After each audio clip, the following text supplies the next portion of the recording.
In the early hours of September 1st, 1939, Europe woke to war as German forces crossed into Poland with speed, violence and total intent, marking the moment Adolf Hitler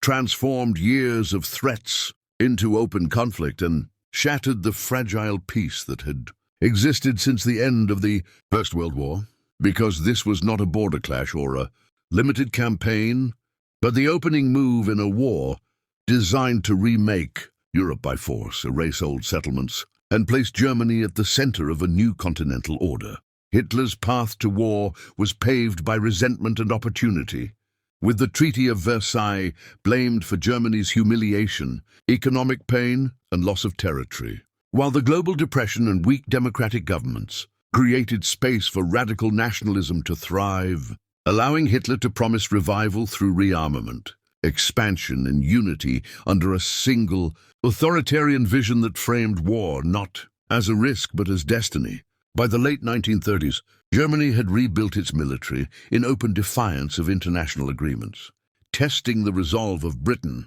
and France through the remilitarization of the Rhineland,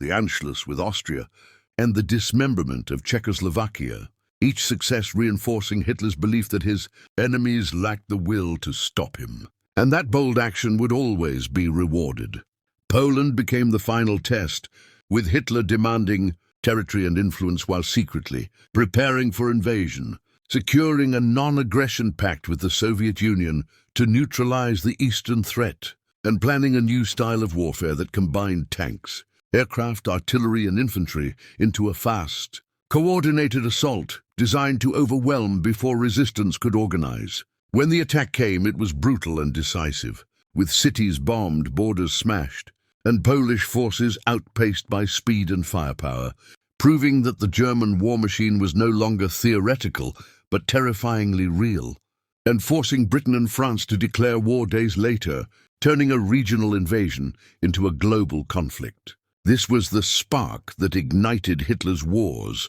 a moment driven by ideology, ambition, and miscalculation, setting Germany on a path of rapid conquest, escalating violence, and ultimately catastrophic ruin. Because the invasion of Poland did not merely begin World War II, it locked Hitler and Europe into a struggle that could only end with total victory or total destruction. With Poland crushed in weeks, Adolf Hitler turned west, convinced speed and shock could defeat enemies who still planned for the last war. And what followed was a campaign that stunned the world as German forces unleashed Blitzkrieg in its purest form, fast-moving armor, close air support, and relentless pressure designed to paralyze command, shatter morale, and deny opponents the time needed to react. In April 1940, Germany struck north, seizing Denmark in a single day and overrunning Norway after fierce fighting, securing vital sea lanes and denying Britain's strategic bases. But the true test came weeks later when German armies surged through the Low Countries and into France, bypassing the heavily fortified Maginot Line and driving armored columns through the Ardennes, a route the Allies believed impassable for tanks. As panzer divisions burst into open country, Allied plans collapsed under the speed of the advance. Communications failed, and entire formations found themselves cut off, with the Luftwaffe dominating the skies and striking roads, railways, and retreating troops, turning organized withdrawal into chaos, and forcing Britain and France into a desperate race to save what forces they could. The evacuation at Dunkirk became both a miracle and a warning, as hundreds of thousands of Allied soldiers escaped across the Channel while leaving behind vast quantities of equipment, marking a psychological victory for Germany, even as Britain preserved the core of its army. But on the continent, the outcome was already decided, with Paris falling in June and France signing an armistice days later. Hitler now stood at the height of his power, having defeated one of Europe's great military nations in just 6 weeks, reshaping the balance of power and convincing many that German victory was inevitable. While neutral states watched nervously and defeated ones were absorbed, occupied, or coerced into compliance with the new order spreading across the continent. Blitzkrieg triumphs transformed Germany from a revisionist power into the dominant force in Europe. But beneath the surface, these victories carried a dangerous lesson, reinforcing Hitler's belief in his own infallibility and encouraging ever greater risks, because the speed that brought him glory also bred overconfidence, setting the stage for the next phase of the war, where momentum alone would no longer be enough. By the summer of 1940, the map of Europe told a brutal story. Poland crushed, Norway subdued, France defeated, and the continent largely under German control, leaving Britain isolated and exposed, a lone power facing the full weight of Adolf Hitler's war machine across the Channel. Many expected Britain to seek terms, but instead, the country prepared for invasion, mobilizing its industry, its defenses, and its people for a fight that would be decided not by tanks or armies, but by control of the skies. The coming struggle became known as the Battle of Britain, the first major campaign in history fought almost entirely in the air, as the German Luftwaffe set out to destroy Britain's air force, cripple its radar network, and terrorize its cities into submission. Day after day, waves of bombers and fighters crossed the Channel, while outnumbered RAF pilots scrambled repeatedly, often flying several missions a day, knowing that defeat in the air would mean invasion on the ground. At first, German attacks focused on airfields, radar stations and aircraft factories, pushing the RAF to the brink. But a shift in strategy proved decisive, as bombing turned increasingly toward London and other cities in what became known as the Blitz, giving Britain's fighters precious breathing space to recover, repair runways, and rotate exhausted pilots back into the fight. Night after night, bombs fell on civilian neighborhoods, docks, and industrial centers, killing thousands and leaving entire districts in ruins. Yet the attacks failed to break British morale, instead hardening public resolve and reinforcing the belief that surrender was not an option, even as families sheltered underground and cities burned above them. Behind the scenes, Britain's survival depended on more than courage alone, as radar technology, intelligence, and tightly coordinated command systems allowed defenders to meet incoming raids with precision, maximizing limited resources against a numerically superior enemy and turning what should have been a quick German victory into a grinding stalemate. By the autumn of 1940, it was clear that Hitler had failed to gain air superiority, and with that failure came a critical turning point, as plans for invasion were quietly shelved, forcing Germany into a prolonged war it had not intended to fight, because Britain's refusal to fall ensured the conflict would continue, expand, and eventually draw in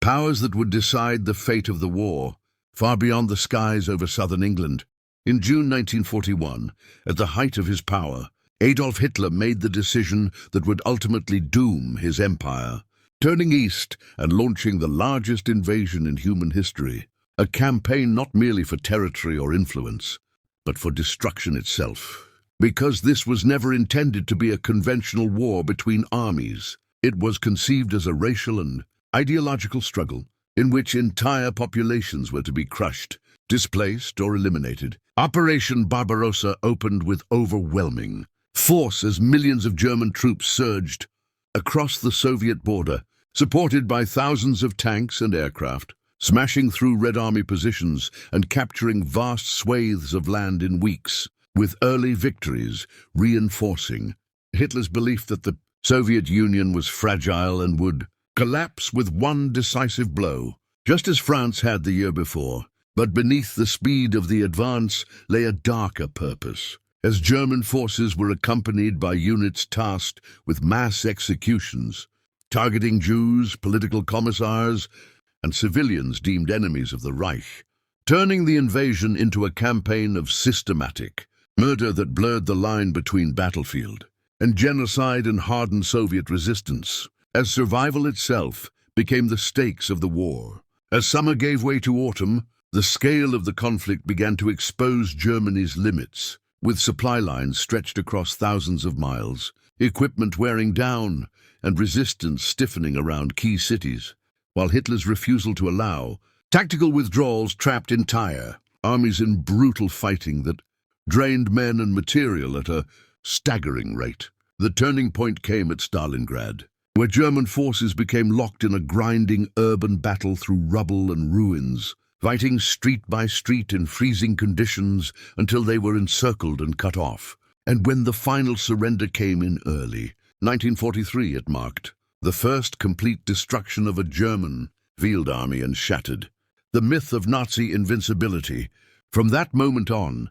Hitler's War of Annihilation consumed Germany itself. As losses mounted beyond replacement, enemies grew stronger with industrial backing from across the world, and the conflict he had unleashed for domination became a struggle for survival. Because the Eastern Front was no longer a path to victory, it was the furnace in which the fate of the Third Reich was being irreversibly decided. After Stalingrad, the momentum of Adolf Hitler's war collapsed into retreat, as German forces across the Eastern Front were pushed steadily westward by an enemy now superior in manpower, armor, and industrial output, turning what had once been a campaign of conquest into a desperate struggle to slow an inevitable reckoning. In 1943, defeat at Kursk ended any remaining hope of regaining the initiative in the east, as massive armored formations were destroyed, and Germany lost the ability to conduct large-scale offensive operations,